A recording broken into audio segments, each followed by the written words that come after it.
This is MC Fireside Chats, a weekly show devoted to the outdoor hospitality industry, hosted by Brian Searl and Cara Csizmadia. You'll hear from special guests that focus on topics to help your business succeed, all backed by Modern Campground, the most innovative news source in the industry.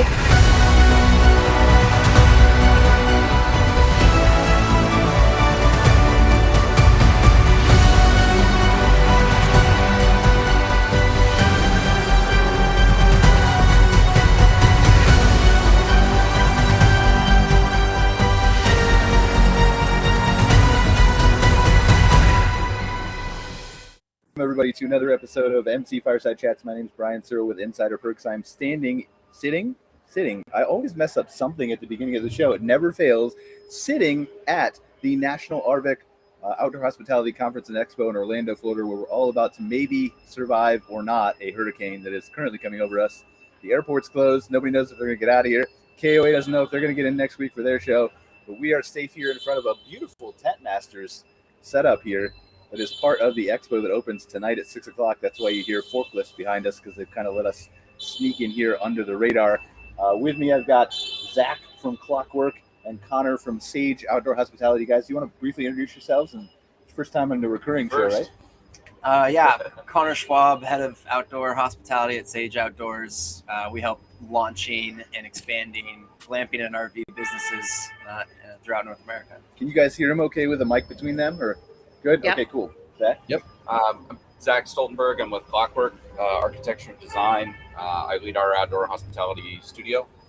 So we work with new and existing campgrounds, campgrounds, RV park owners, anybody that's in that outdoor hospitality space, and we help them build their dreams. So awesome. Pretty fun business to be in. Glad to have you guys here, and you're going to be a part of the glamping show going forward. Second week of every month. We've obviously got Ruben Martinez here from the American Glamping Association Glamping Hub, and Irene Wood from the Fields, Michigan, guru of all things, right, Irene?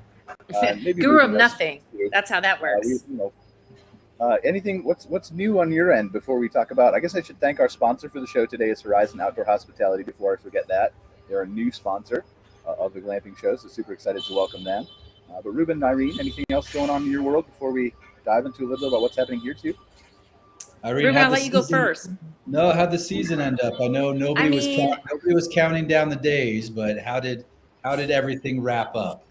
Actually, today was the very last day of camp, so we blew everything out, got everything wrapped up. We're closed up for the season, and we're ready for already starting to think about 2023, which is just so crazy.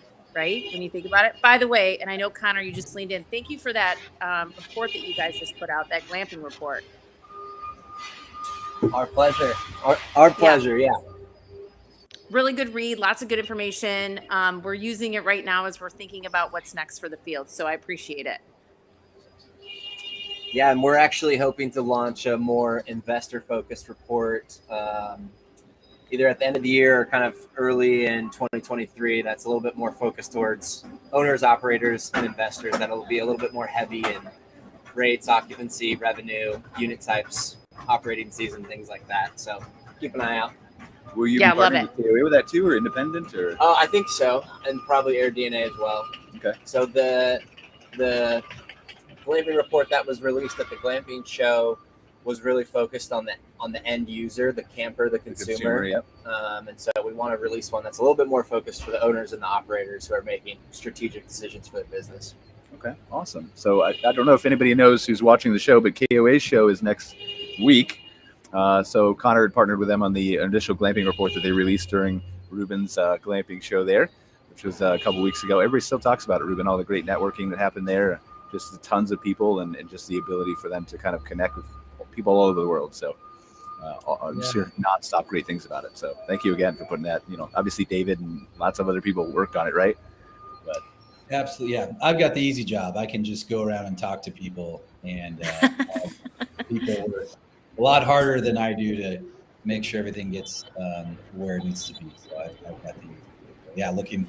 Let's see if we can do this. I'm gonna move this. Yeah. We're leaning towards you because I have this tiny little laptop speaker in my hand that we're trying to hear you from. So I'm just going to put it over here in the middle of the shot and see if we can make it happen. There we go. We got a little gangly cardboard box there. This is how And we roll. This is how I roll, really. These guys are just kind of here shocked and uncertain about what's happening. But so what else is new in the glamping world? Yeah, I guess my question, Irene, for you would be, I mean, I'm always curious, and we can go in any other direction you guys want to afterwards, but every year the industry gets more mature, and we learn more and we learn more. And so now that, you know, it's always hard in the middle of a season or the beginning of the season to pick your head up and say, okay, let me kind of assess and reassess, and, you know, here's what I learned, or here's what's new maybe for next year. But as now I know today's kind of the last day for camp, Yeah. but have you had a chance, or is there any kind of big learnings from this last season? Because I feel like it's a compounding factor. Like every year we learn more and more and more, and we figure out more and more and more, and we get more and more confused as well. Yeah. I think it's more and more complicated as well. But just curious if there's any, you know, from your camp, any big learnings from this last year. Yeah. So, and this is really interesting because there are, and some of them are, you know, when you're one of the, I don't want to say one of the first, but when you're an owner operator who has now, you got to think 4 years under the belt. We've had the luxury of being able to move some levers that maybe other businesses couldn't, right? They're too large. They make some commitments that, you know, a small, mighty, nimble operator can do. So 2 things I learned. One of them is, and I'm actually, one of them is, I think that we're going to have to make some adjustments to the accommodations. So we did tents with bathrooms, and I think that it's becoming, I hate the way this sounds, but for us, maybe our guests, that it is really hard to meet a guest where they're at who is coming from camping and still providing them a superior experience while you're still navigating through a couple things. And one of them is bugs, heat, cold. I mean, tents are really, for a consumer who is a high-end consumer, which I would say that we fit in that $400 ADR kind of rate or, you know, spot. They don't want that. They don't want to see a stink bug. They don't want to see a black beetle. They want to be 70 degrees with no humidity. And we're just not able to meet that guest with a tent. So I'm rethinking through what an accommodation looks like. Secondly is, you know, I think we told you we made an adjustment to camp because we are small. We went adult only. And while that increased guest satisfaction, it decreased revenue. So, and part of it was, so I think a lot of people still want to share that experience with their kids. And so that has me thinking through, how does that look in the future? So what we did was we went through and we said, okay, we're going to be adult only with the exception of these few weeks. And then during these few weeks, we're going to allow kids. And then during those kids, we had camp actually quadrupled in size, right? Because every parent came with 3.7 kids.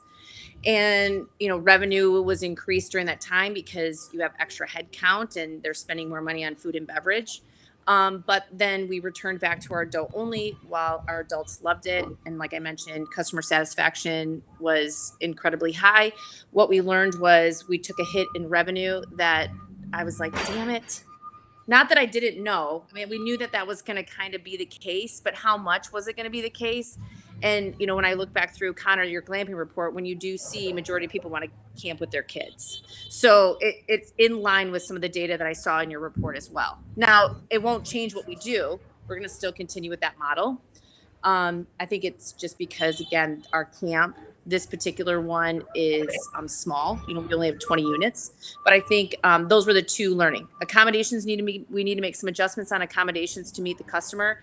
And then the second thing is that you know, we're going to continue to maintain the adult only, but we're going to add more kid camp weeks to kind of maintain some revenue where we took a little bit more of it in the chin this year.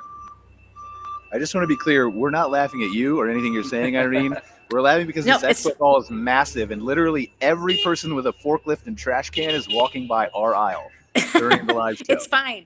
So. Listen, it's not a screaming baby. It's not, you know, an animal, a raccoon in a tent. It's all, you know, you're fine. We've lived through it all. But yeah, it's really interesting to hear those kind of anecdotes from you and just what you've learned and as you continue to grow. And I think it's so important to kind of constantly be reevaluating what your operations are and making sure they're always a best fit for awesome orange truck that's beeping nonstop too, right beside me too. But yeah, what do you think, Ruben? Have you seen that kind of similar? Jeez, he just whipped by us, didn't he? He's going like 30. Anyway, Ruben, have you seen some similar kind of data from other people you've talked to? Yeah, or make similar sure type of thoughts? You guys might want to throw on a helmet if people are zooming by, just in case you guys don't get taken out, and make sure your life insurance is up to date. I think that's it. Irene, that's interesting because there's a category of questions that people typically ask, which are in the category of, should I be family friendly, right? Or not? And what does that look like? Do I do food and beverage? What kind of on-site activities?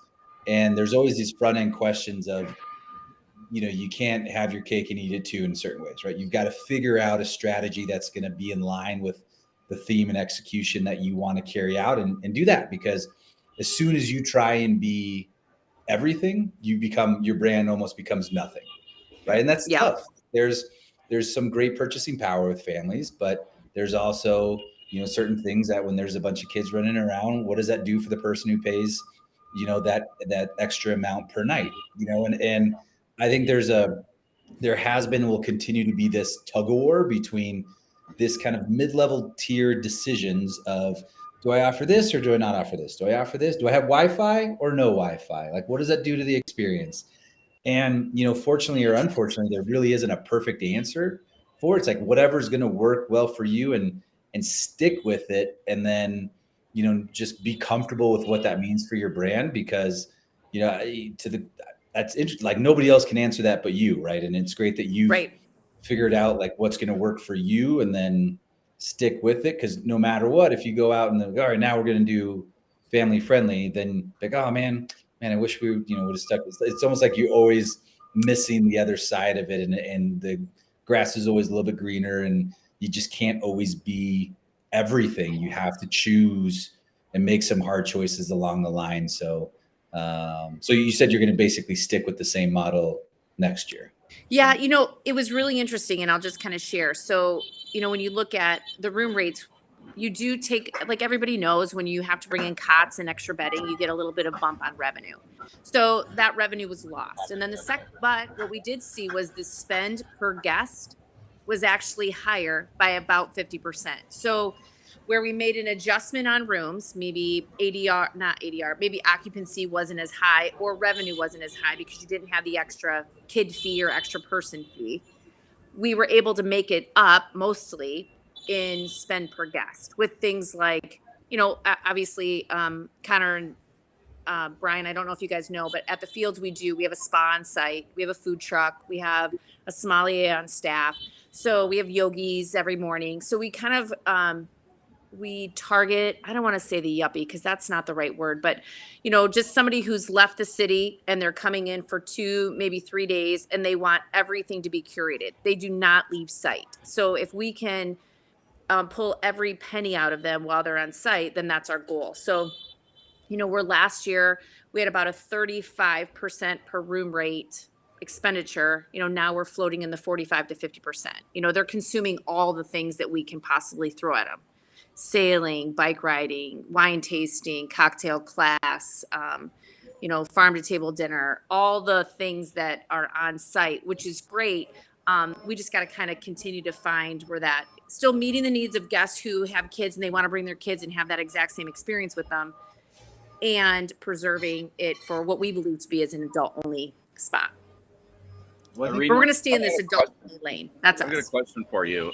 When you do your bookings, are you just booking the accommodation and calculating the fee just based on the unit, or are you doing it by guest?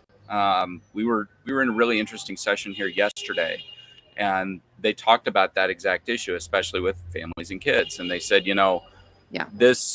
this unit normally would rent for, I don't know, pick a number, $250 a night or something like that. But it sleeps 6. And if a family wants to come and they want to bring 4 kids, when they do their booking, they input, we have 4 children and these are their ages. And then it adds additional fees for the number of guests. And they looked at that and said, well, it's all those other things on site that you have a larger party, you have a bigger family, more people. So are you just booking up by the accommodation, or have you ever considered doing your bookings by the number of guests that are staying? So we always do it by the number of guests that are staying. So 2 guests is kind of what the price is for the room. Anything above that is an additional fee. And that's where, when I was explaining to Ruben earlier, that's kind of where the lost revenue was. When you have people who have kids and they're bringing 4 kids to a tent, while it doesn't seem like that revenue adds up pretty quickly. And so when we went to the adult only model, what we did was we lost room revenue. By that, I mean extra persons. But what we gained, in my view, was 2 adults will spend way more money on site because they'll use the spa. Right. They'll use, they'll rent bikes and they'll, bike down the bike trail. They'll go to wine tasting class. They'll show up for cocktails. They'll do the chef dinner. What we find is when people have 4 kids, they want to get the hell out of Dodge just to kind of entertain the kids at the beach, go to the ice cream shop, maybe get some it's just a different level of entertainment that we just don't have the infrastructure for. I mean, we really want it. We're a respite. We're in the middle of a working blueberry farm.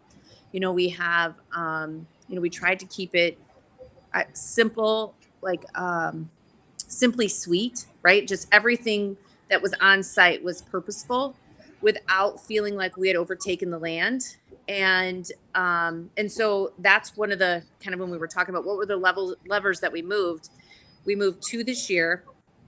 One, affected room revenue negatively. The other one positively affected camp usage, right? All the ancillary segments to the business got a bump. So. Awesome. Can we improvise a little bit here? Steven, are you Steven? Steven is from Tent Masters. He's over here. You can't see him in the camera. We're going to move it. There's Steven. Hey, Steven's Steven. from Tent Master. We're sitting in front of, hopefully you can't see me now because the show's much better. But Steven's from Tent Masters. If you want to tell us a little bit about what we're sitting in front of, and we can just go look live on the show. Yeah, can we do that? Absolutely. It's probably going to turn into a disaster, but we'll try it. Go ahead. Take them through a tour. Yeah, absolutely. Yeah, come on in. This is our common tent right here. Now, this is one of our smallest tents that we sell. This particular model sleeps 5 as is. This is one of the smallest tents we sell without a bathroom, so we have much larger sizes. But this is one of my personal favorite tents. It's actually one of our best sellers as well.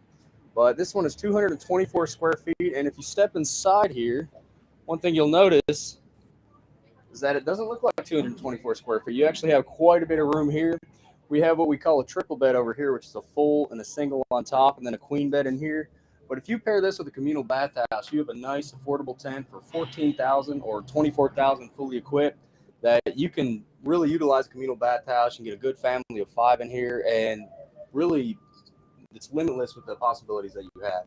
We've seen a lot of our customers actually put a bathroom in here with a shower, toilet, sink, and have a couple's tent. Of course, it does come fully equipped with a kitchen. You do have a sink and a gas stove that's not pictured currently, but you can get a gas stove in here, and you have a nice covered porch where you guys were recording the first bit of your meeting. And you also have these tall windows right here and on the side here, and we did this to let in a lot of natural light. But this is our Comet tent, and you can either get it with 2 bedrooms, as you see here, which is default, and it comes with this bookshelf connector right here in the middle, or you can actually take these canvas panels off and have one open floor space, a blank canvas per se, to really create whatever kind of floor plan you'd like. Ruben, Irene, I'm sure you guys have heard of Tent Masters before. Do you have any questions for the man? Well, we've got his expertise here. Hey, Steven, Ruben here. How are you? Hey, doing well. How are you, Ruben? Good, Hello, good. Irene. Hey, how's it going? How's everything shaping up for the year? Kind of curious to see what kind of questions people are having at this point of the year. I mean, what kind of trends or, what are people really looking at now that I feel like the last few years there's been all sorts of cycles, all sorts of different demand changes, kind of what's happening now in the world of kind of the tent manufacturers, and what are people, really looking for, what kind of needs do they really have at the moment? What are you seeing basically? Okay, no, great question. So outdoor hospitality has been absolutely blowing up the past few years. This particular year, though, post-COVID, we've really gone full hedge forward. We've seen a lot of people really want to attract not just couples but families. Before, glamping was always a millennial craze, and it still is, but we're seeing a lot of older generations going glamping, family going glamping, and really people of all backgrounds that want to experience something different with nature, and that's where glamping really comes into play quite especially. Anything else for Steven? Well, we got him here.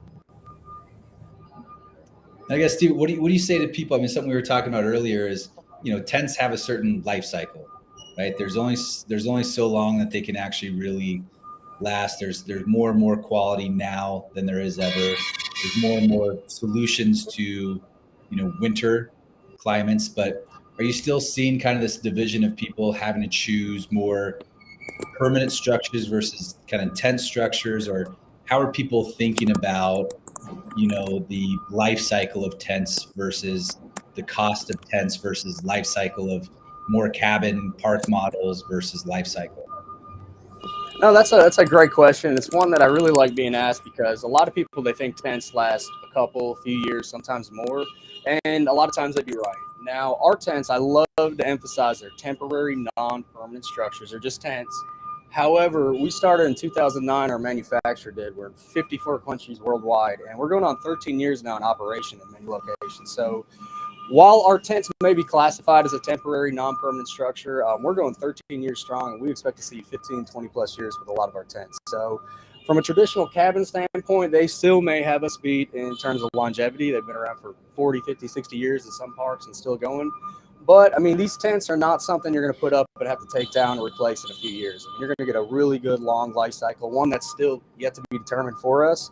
And it's a really neat unit, neat structure that, you can't really find at a lot of other places. It's glamping at its finest.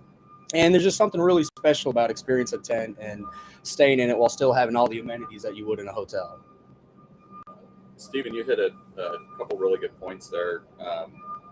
Another thing to think about is from that life cycle cost, it's the upfront cost too. So a cabin may get you more of a season. It may last 40 or 50 years, but it's going to cost, 5, 6 or more times what getting a tent like this up and running would cost. There's a much bigger process with that and getting it permitted and getting it approved. And temporary non-permanent structure, there's still a process, but it's not as exhaustive. Absolutely. And you hit the nail on the head. It's about the experience, right? A cabin is still only going to generate so much in a time. Your nightly rentals are going to be comparable to every other cabin that's available in your area. Whereas when you come in with something unique like a tent and really individual Instagrammable guest experience, your nightly rental reflects that, and you can collect a lot more too. Absolutely. I mean, this industry is all about the experience, and it's a really nice experience. It's a really neat industry to be a part of, and just to come in here and walk into something like this, where at a $14,000 price point, at 20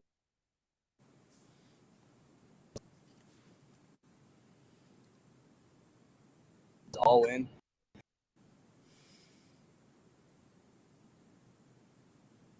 Irene, can you still hear him? I can hear you, but not them.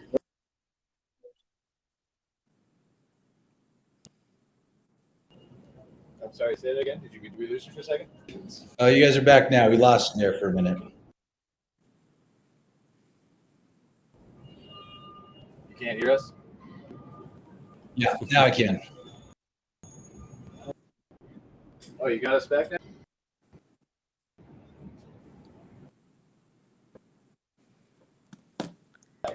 But if you guys can hear up over each other, again, like Connor, you come out here and kind of look around like where we're at.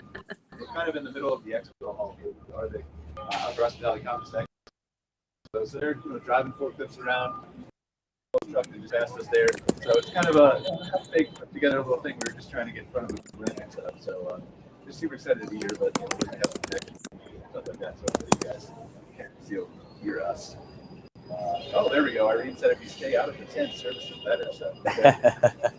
Is there anything, Steven, we should know about the cell blocking of your tent?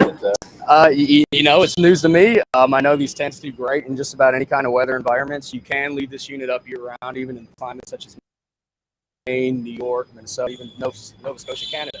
They're also great here in Florida, where if we got a hurricane income, Which we do. I would probably take it down. Protect your investment, insurance opportunities and companies out there. So I definitely recommend that. But as for cell block, or Wi-Fi blocking, guys, that's for some owners. If you want to meet, so maybe you should read. And some of the best glamping experience I've had personally is no cell service, no Wi-Fi, me, nature, and a nice glamping structure, a unique experience, and there's something special about that. Yeah, definitely agree. Well, thank you, Stephen. I appreciate it. Yeah. Ruben, what else we got to talk about here? We're going to go ahead and sit down here in front of our little setup. Yeah, I guess my next question for the group was going to be, because I'm always interested at this stage as we get into this like October, November, December. It's a funky time in the industry because you've got people who are either about to hit their high season because they're in these very warm climates, and this is when they get a lot of bookings. And then you also have a good majority of people that are just, hitting the reset button, looking to expand, looking for their next decision. They're looking to figure out how to adjust, and they can't, in this space, those that just do business as usual tend to struggle in the next year, right? And not saying there's nothing wrong with if you've got 4 units and you kind of run your 4 units next year, but usually people are making some adjustments, right, based off of what they've seen. So I guess my question to the group is, what are those things that we've seen this last year that cause a reaction to make some changes in people's operations for the next year, right? Because it's one thing to see something, but then it's another thing to actually make those value-added decisions to then say, this is what's going to help me next year. And so I kind of bring that up at this point in time during the year, because typically this is when people are saying, okay, oh crap, like what just happened this last year? Okay, what do we need to do to get ahead of it for next year? And just kind of curious to see what you guys have seen. Was it based off of more expansion, customer experiences and preferences? Is it more about, it really is a broad question, but I'm just curious because it happens every year. And those that are smart enough to kind of pay attention throughout the year, sometimes it's even just minor changes that they make that allow for them to really be set up in a different way. So that would just be my question for the group. If anybody has seen anything that, we place a bet on for next year. So I think it's a great question. I'm glad you brought it up. We're actually on the architecture side, the design side.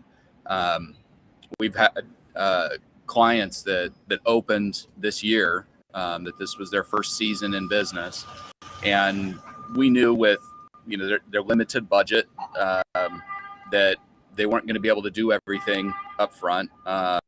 We worked with an awesome property, an awesome owner in North Carolina. They had a very, very small budget, and we master planned the whole site. We got everything through their county planning and zoning and their approvals. And they said, we have a budget right now to do 8 of the 20 some tents that we had designed. And they had 2 months to get them up and operating before their main season hits. And so we got it done. We got them open. They opened up 4th of July. And I spoke with the owner, the client, last week. He called and he said, so this weekend is kind of our last weekend. We're starting to wind down a little bit. It's starting to get cooler. But he goes, we're actually getting more inquiries. And so we raised our prices, and then we got even more inquiries. And they've never operated through the winter months. And he's like, I feel like, maybe we should. And so can we add heaters? Can we do some insulation? Can we kind of stretch our season? And so I talked through some ideas of things that are easy that they could do right now, like adding a heated mattress pad to the bed. It's $150, $200 to order one on Amazon. And that tent may still get down to, 55, 60 degrees overnight, but if your guests slip down in between those sheets and it's 92, 98 degrees inside of that bed, then they're still comfortable. You're improving the guest experience. How do you like to sleep, man? Jeez. Well, your body temperature is 98 degrees, so that but no, we talked through some of those easy, quick things that they could do right away to stretch. Get it may be just 3 weeks in the fall and 3 weeks in the spring, but that's 6 weeks. We just created another month and a half of operation days. And then he brought up, he said, we used, there was an existing bathhouse that was on the site, and it was a cinder block building. It was all open inside, not a lot of privacy. And he said, we really got dinged on that this first summer. And a lot of our guests commented and said, I love the place. The tents are amazing. The site it's right on a beautiful river. But he said, we really had a lot of negative reviews and negative comments from guests on the bathhouse. And he said, so, I think we're ready to move forward with that. And that was one of the things we had done the drawings for it. We had designed it, but it wasn't in their startup budget. And so they said, we made some good money over this kind of first shortened season for us. But that's one of the things that we want to go and get done in this off season and make sure that is completely done and ready to go for next year. So, I think now is the perfect time to get started on those projects, or if you want to do an expansion or an addition, or if you have code issues, you had some compliance issues, like now is the time to dive into those, because it's not going to affect your main operations. It is really interesting when you talk about seasonality, though, because I think there's a huge difference here between people who are starting pure glamping resorts, people who are adding glamping to campgrounds who Absolutely. are used to it being seasonal. Yeah. And I think that a lot of these consumers who are coming into glamping, whether it's on a campground or by itself, as their first outdoor hospitality experience, expect it to be open all year. Yeah. Or at least a good portion of it, right? Is that fair? Yeah. And we're, winter glamping, and if that's going to become a thing, is there's not a lot of people doing it, particularly with soft-walled canvas-based structures. And I'm really curious to see what happens. Definitely folks that are using hard-walled structures, we see that Airstreams and modern cabins, log cabins, are, on average open for 10 to 12 months a year, but then canvas-based structures 6 to 9. And so I think it's interesting when you're thinking about your site, and you have to obviously consider your local weather, what you want to do. And we see both models working successfully. Typically, like a canvas-based structure will make more per night. But when you extend that over the whole operating season, maybe a hardwall structure would make more. So Okay, that's fair. And I think it's important to keep in mind too, where you're at, your location, has a big effect on that. But I think a lot of people think or assume, and perhaps wrongly, that the further north you are, the shorter your season is. Definitely an assumption, yeah. And I'm working with a wonderful couple that has a site in Minnesota, and they're doing domes, and that was something we talked about. And he brought up a really good point. He said, Zach, you got to remember, we're drawing from our area. We're drawing people from Minnesota. We're not wimps. Yes, we think people in this area will still come out and camp with us in November or I December. don't think they're wrong. I mean, I live in Calgary, so No. And much the same way, you can think, oh, well, if I'm way down south, if I'm in Phoenix or Dallas or, somewhere that has really pretty mild winters, they still have a season too, because in July and August, when it's 110 degrees out, nobody wants to be outside and in a tent and without air conditioning. So I think, your site and where you are, it's always going to impact that a little bit. and it's the mindset of the people, again, for sure, whether they're in Minnesota or Canada or whatever, but it's Right. also the people who have gone camping their whole life have the seasonality built into their mindset. Right. So they're more willing to accept that too. And Irene, to follow up with that, Irene, like from your property where you've got this higher end client, you already have a spa, you already have a sommelier, you already have, all this stuff. It's like, at what point do you say like, what the F else would anybody else want, right? Like, do you ever get to this point where there's going to be a ceiling of, because of the clientele that you have, does it become difficult to say, oh man, what could be, are they expecting more and more? And then at what point, like, what else could you provide? Like, you already have all this stuff. Yeah. It's interesting because when you were talking about winter, I was like, no way in hell. And not that, but I was like, there's nobody that's going to schlep. None of my clients would schlep a bag of anything, through the snow to kind of get to it. But, as people continue to glamp, right? I mean, we have a lot of people now that fly in to see us who have stayed at an under canvas or collective retreats or a Firelight or, and so they've experienced different things.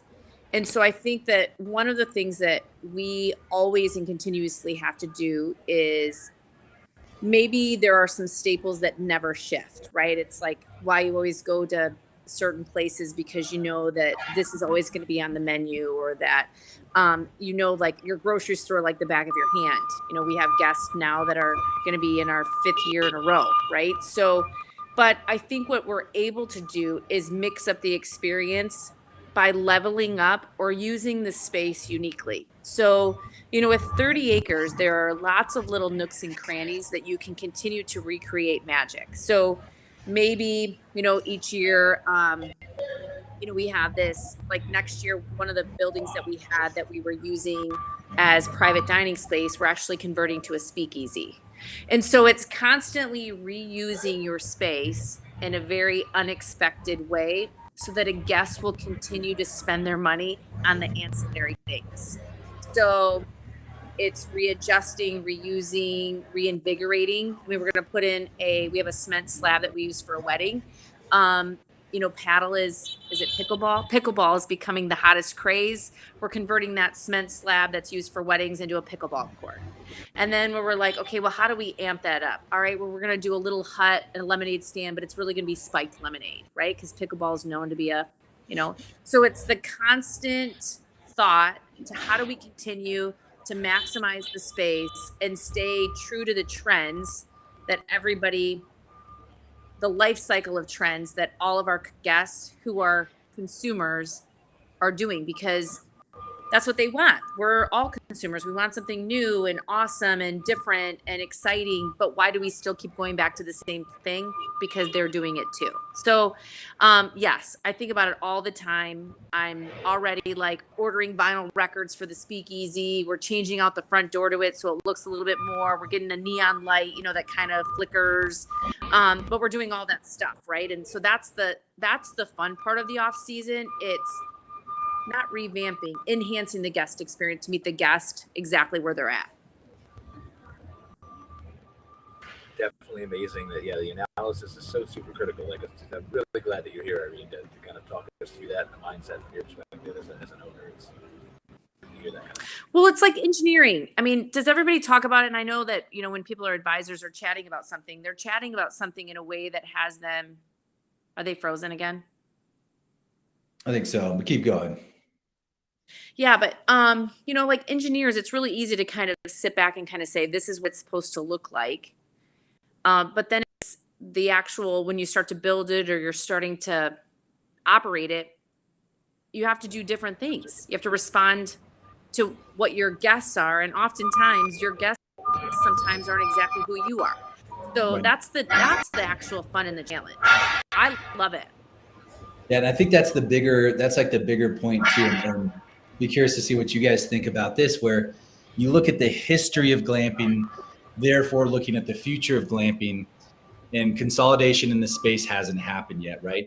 To a big degree, and it will, right? That's going to be the next thing that's going to be on the docket.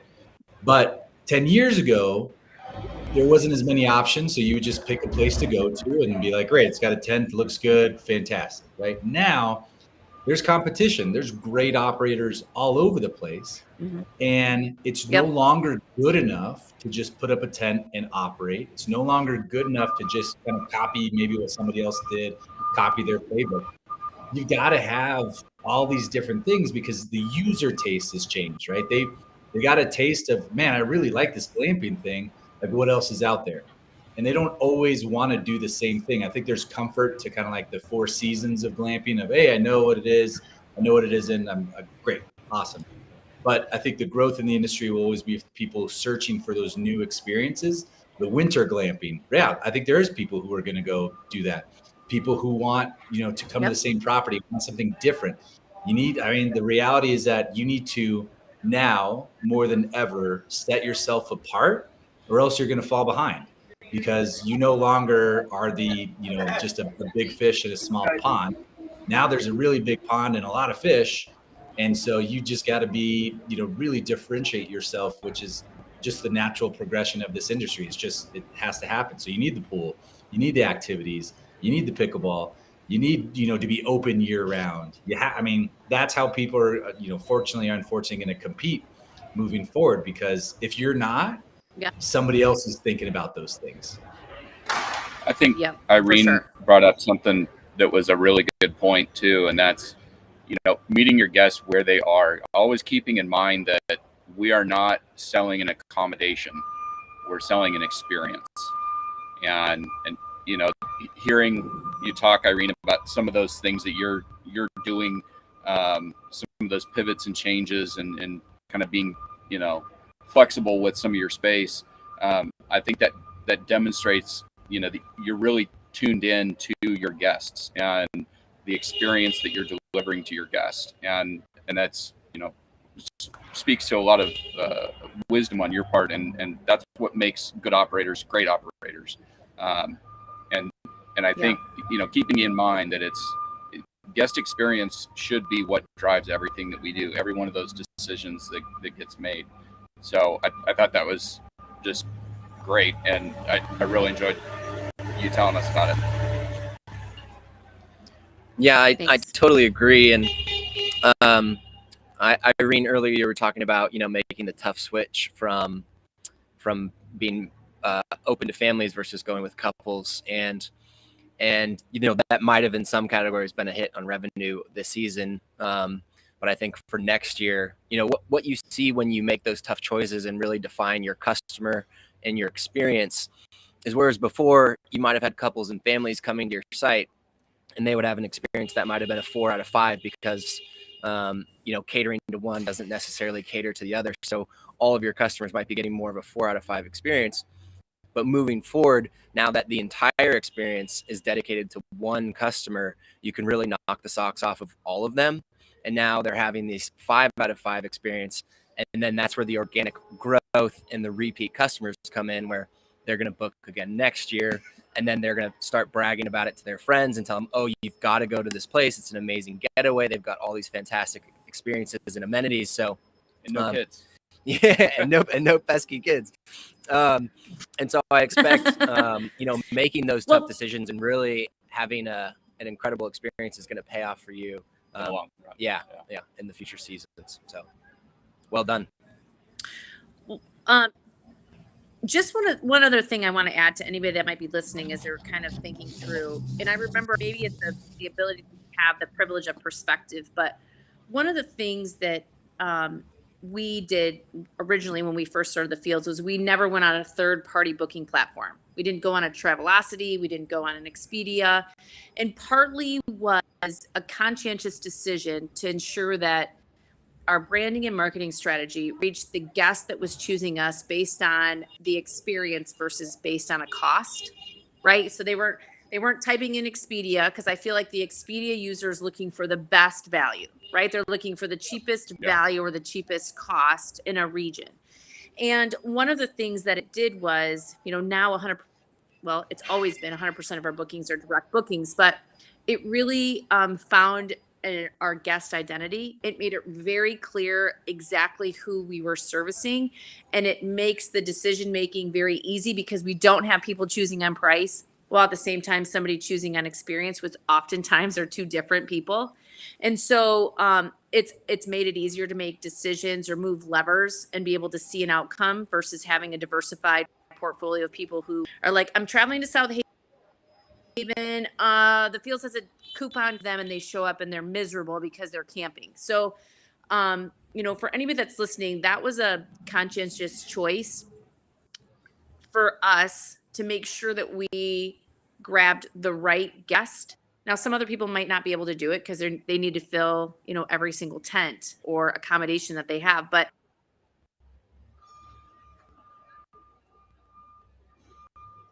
do, right, to start. Yeah, and I'm so happy you said that. So a friend of mine, Blake Smith of Walden Retreats, he took the exact same approach and wasn't using OTAs. And a big emphasis for him was he was like, we really want to own the end-to-end customer experience, and a huge part of that is priming guest expectations before they come on site. And that might be, hey, there might be weather or critters or whatever it might be, but like calling the guests before they came and letting them know what to expect from their experience so that can be matched. And then they're getting what they signed up for. And then also on the follow-up on the backside, you can follow up with them as well, take feedback, work on a next booking, something like that. But I was just curious if you do that at your site, Irene, with like something up front in terms of like managing expectation, because you get that luxury being that they go directly to your site. Yeah, we do a lot of that. So we actually have a person that we have on staff. That's like one of my, I want to say, expenditures that every year when I'm like, oh, should we be spending this to have a personal person answering the phones and making contact with every guest?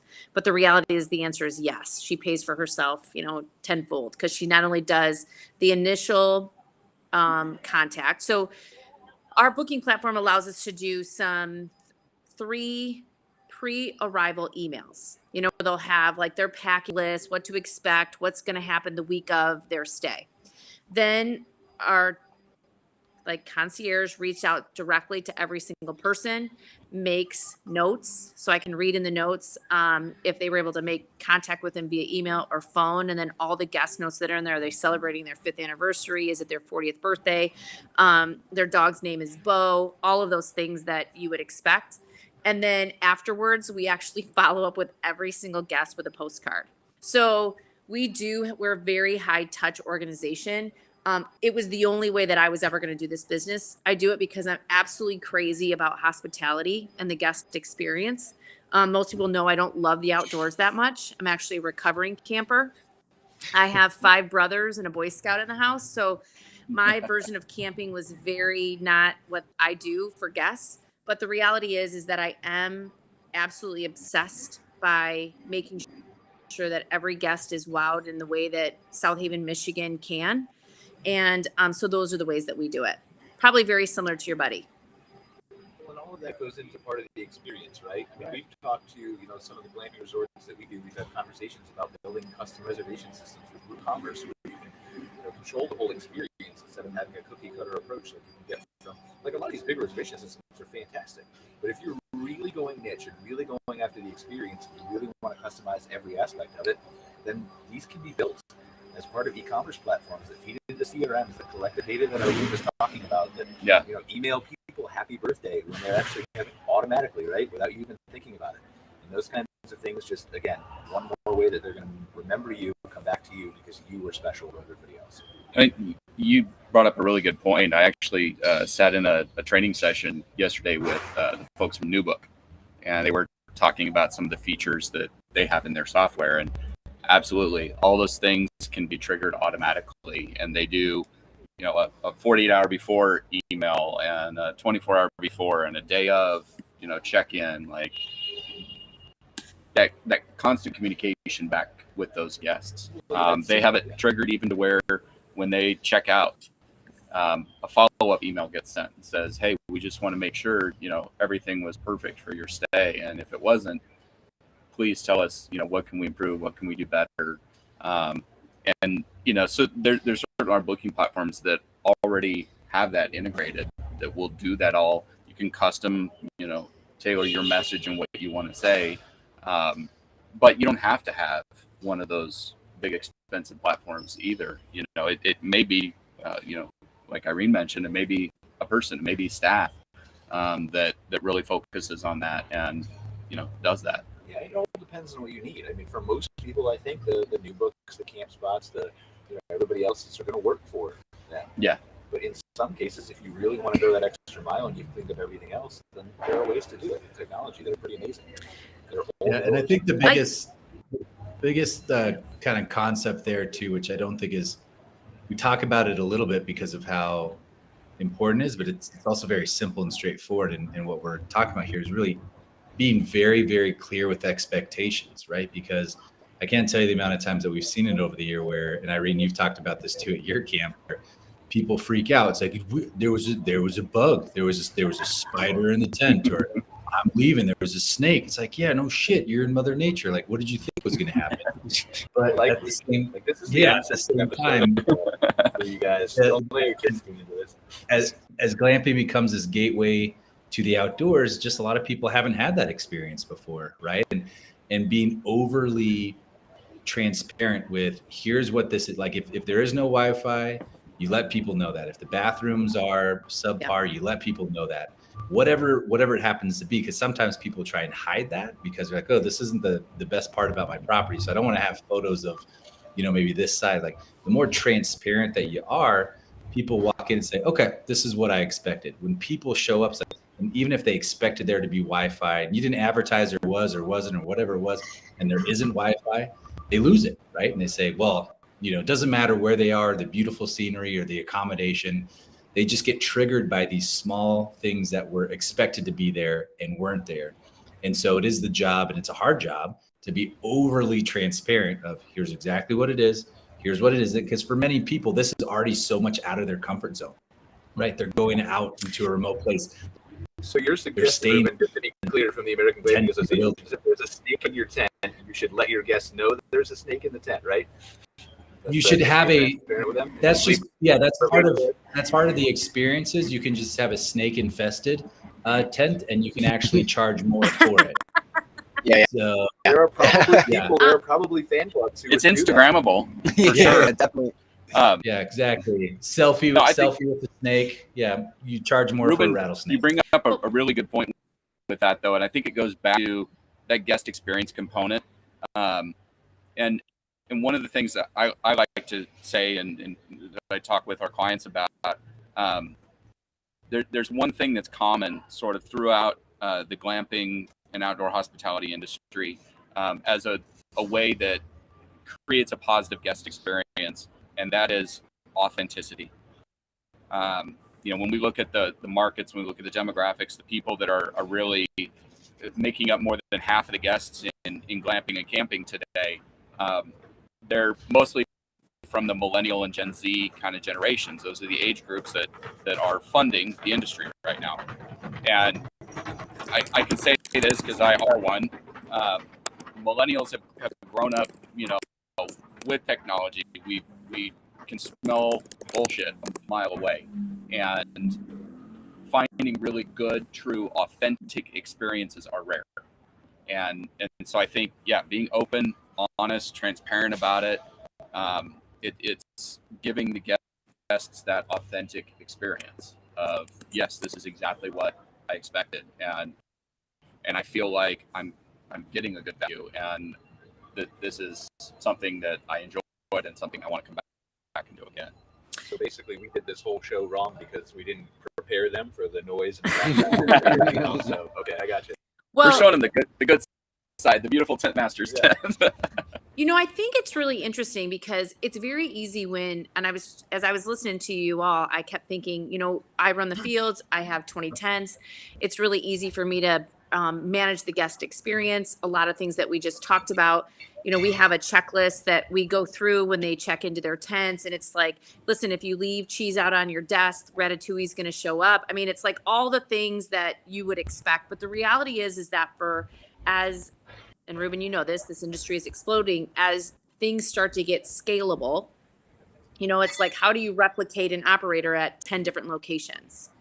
And, I think that one of the things that we're really excited about, and I'm happy to share anything and everything that we have with everybody, is that we've kind of came up with some training manuals that you could hand to anybody who was kind and who had a servant heart, who was one of your employees. And you said, these are the steps to walk through to really ensure that you were setting your guest up for the best experience by managing expectations from check-in, well, before check-in, right? Pre-arrival, arrival, and then departure. And I think that that's where some of the formalization of hospitality is going to be so exciting to watch, because operators are going to have to become much more sophisticated, particularly if they want to scale, because they can't replicate themselves at 20 different locations.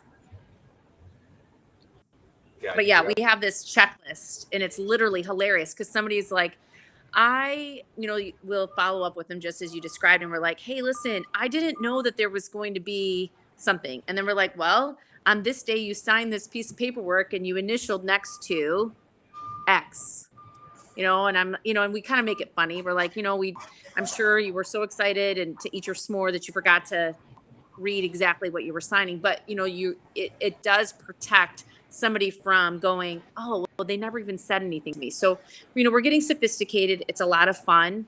This industry is incredibly exciting. And to be an operator in it is, I feel a real privilege. Super excited to see where this industry goes. And I know we got a couple minutes left here before we got to wrap up. I feel like, as always, I say we can talk for 2 or 3 hours about some of these subjects, right? I mean, we're here at the ARVIC again, National Outdoor Hospitality Conference and Expo. They've been talking about things like EVs and how the industry is going to change. We had a great session at the Glamping show in October about off-grid solutions and just all kinds of new ideas, and things are changing. I've got on my phone pulled up here as well as looking at the outdoor recreation economy. Released their report today that says outdoor recreation accommodated for 1.9% of the total GDP for the United States, $454 billion of revenue, ranging from 23% Hawaii for outdoor recreation employment to 6.9% Michigan. So just huge. It continues to grow. Glamping is obviously a part of that, RV part of that, but it's just really exciting to be part of this industry and see how it's going to change.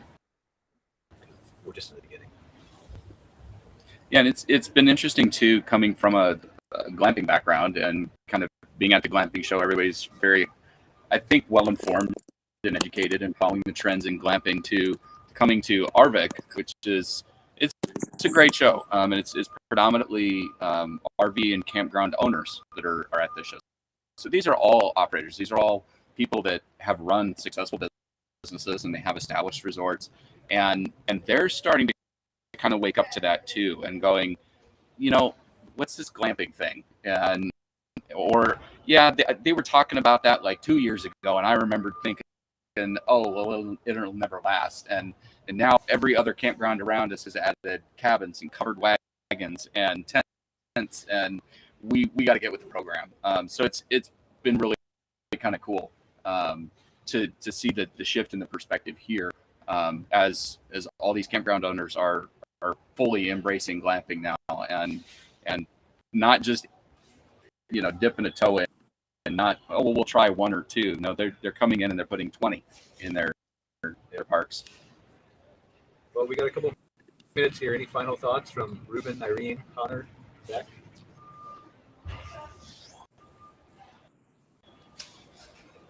Quiet, or we're just lagging? No, I think we covered a lot. Thanks for taking the time to connect today. That was always a good conversation, solving glamping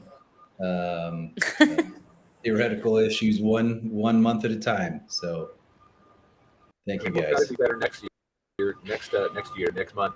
We'll try not to have as much background noise here. No, that's what we'll do every single time now. Everybody will have to bring their own front loader.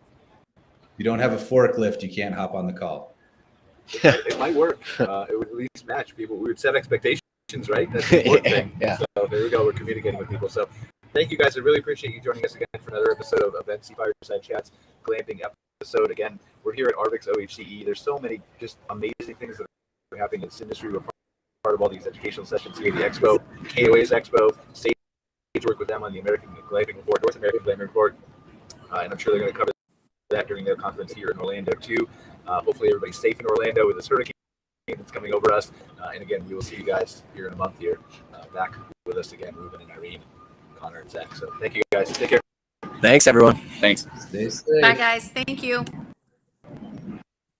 Thanks for watching this episode of MC Fireside Chats, hosted by Brian Searl and Cara Csizmadia. Have a suggestion for a future show or want to see your campground or company as part of an episode? Email us at hello@moderncampground.com. Join us next week for another episode. And don't miss the latest outdoor hospitality news and commentary from around the world at moderncampground.com.